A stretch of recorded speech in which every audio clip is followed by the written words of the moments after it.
بسم اللہ الرحمن الرحیم۔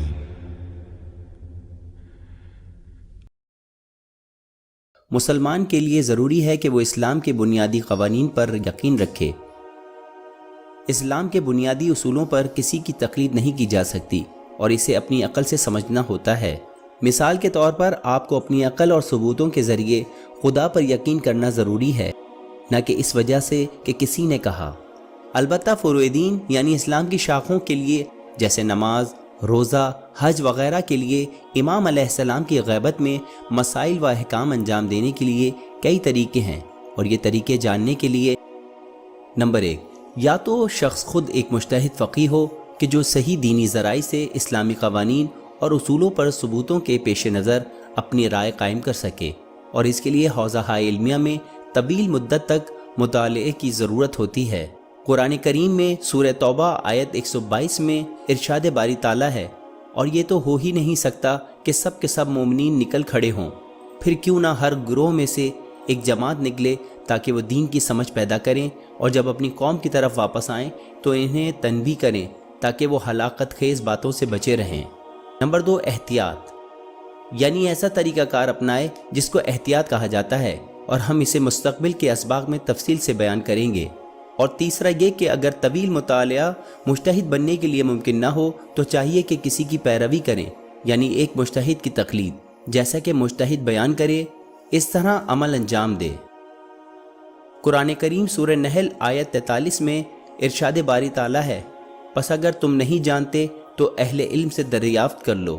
ایک مجتہد میں کہ جس کی تقلید کرنی چاہیے یہ اہلیت ہونی چاہیے، وہ ایک مرد ہو جس کی مرد اور عورت دونوں پیروی کریں، دین اسلام کی شرائط کے مطابق بالغ ہو، عادل ہو، جیسے ایسا مجتہد جو اپنے اچھے کردار کی وجہ سے جانا جاتا ہو، متقی ہو، گناہوں سے دور رہنے والا ہو، اور تمام واجبات کا باقاعدگی سے ادا کرنے والا ہو۔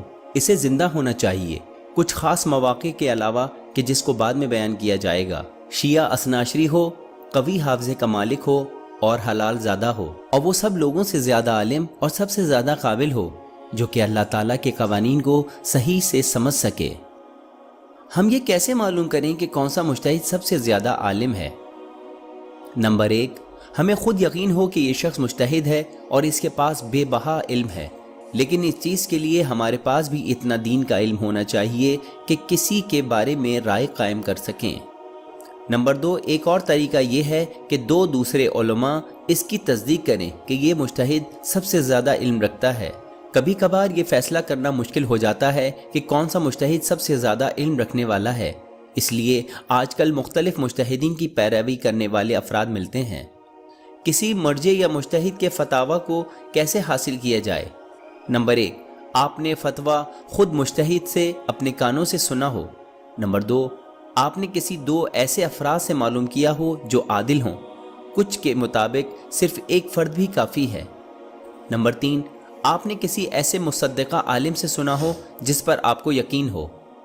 نمبر 4، مجتہد کے رسالہ عملیہ یا توضیح المسائل جس کے بارے میں آپ کو یقین ہو کہ وہ درست ہے، یا تو مجتہد کے آفس میں فون کر کے یا ای میل کر کے بھی فتاوی معلوم کر سکتے ہیں۔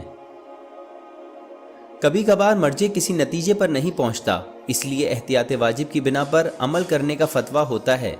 اس صورت میں یا تو آپ نے احتیاط واجب عمل کرنا ہوتا ہے یا تو کسی دوسرے مرجع کے فتوے پر عمل کرنا ہوتا ہے۔ مثال کے طور پر ایک مرجع احتیاط واجب کی بنا پر یہ فتویٰ دیتا ہے کہ نماز میں پہلی سورہ فاتحہ کے بعد کوئی دوسرا مکمل سورہ پڑھا جائے، لہٰذا مقلدین کو چاہیے کہ جو فتویٰ دیا گیا ہو اس پر عمل کریں یا کسی دوسرے عالم مرجع سے رابطہ قائم کریں۔